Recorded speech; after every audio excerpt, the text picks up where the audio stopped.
કોર્પોરેશનમાં જંગલેશ્વર ડિમોલેશનમાં 27 લાખનું ખાણીપીણીનું બિલ અને ત્યારબાદ 12.5 લાખનું મિનરલ વોટરનું બિલ. આ ઘટનાને કઈ રીતે જુઓ છો? છેલ્લા 2 દિવસ ત્યાં સમાચાર માધ્યમો દ્વારા, મીડિયા દ્વારા આ પ્રશ્ન ચર્ચા ચાલી રહી છે. જ્યારે ડિમોલેશન થયું ત્યારે ત્યાં હું સતત 3 દિવસ હાજર હતો. જે કાંઈ બિલ મૂકવામાં આવેલ છે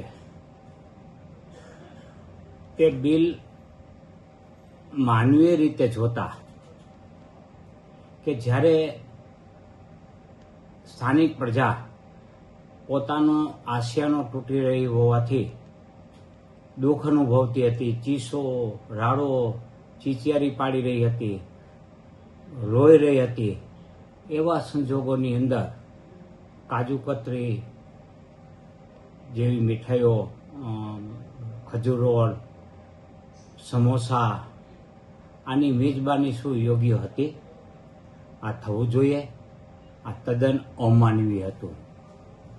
એટલે શાસકોને, અધિકારીઓને જરાય માનવતા ન હોવાનું આ પુરવાર થાય છે. મિનરલ વોટરનું બિલ 12.5 લાખ. આ મિનરલ વોટરના બિલ વિશે શું કહેશો? ત્યાં સ્થાનિક અનેક સંસ્થાઓ તરફથી મારી પાસે એના વિડીયો પણ ઉપલબ્ધ છે. આપે જોતા હોય તો હું આપીશ. પાણી વિતરણ વ્યવસ્થા, ચા વ્યવસ્થા, ફૂડ વ્યવસ્થા કરેલી હતી. અને કેટલી સંસ્થાઓ હતી. દાખલા તરીકે હું તમને દુઃખ નિવારણ ગુરુ સાહેબ દ્વારા આખું મેટાડો ભરી પાણી અને ફૂડની વ્યવસ્થા કરવામાં આવેલ. અમે સાથે લઈને આવેલ હતા.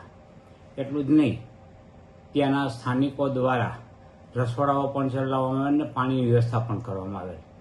તેમજ ભાવનગરની SS ગ્રુપ છે, તેઓએ પણ વ્યવસ્થા કરીને, ખાસ કરીને બોલબાલા ટ્રસ્ટ છે, એ રોજ ફૂડની લારીઓ લઈ અને વિતરણ કરતા હતા.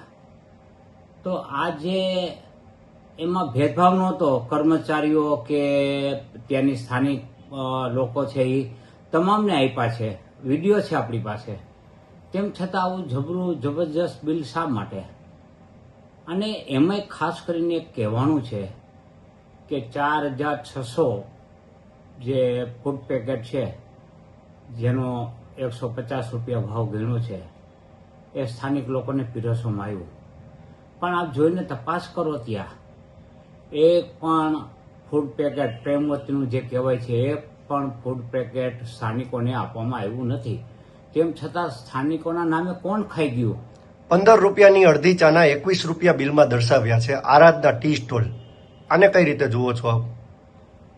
આ પણ ચાની વ્યવસાય સ્થાનિક તંત્ર અને NGOએ કરેલી હતી. તેમ છતાં આવડા મોટા બિલ એ ચોક્કસ શંકાસ્પદ છે અને આની તપાસ થવી જોઈએ. અને આ જે કોઈ આને ભ્રષ્ટાચાર આચરો હોય તેની ઉપર કડક પગલાં લેવા જોઈએ. Follow for more updates. VRM9 News.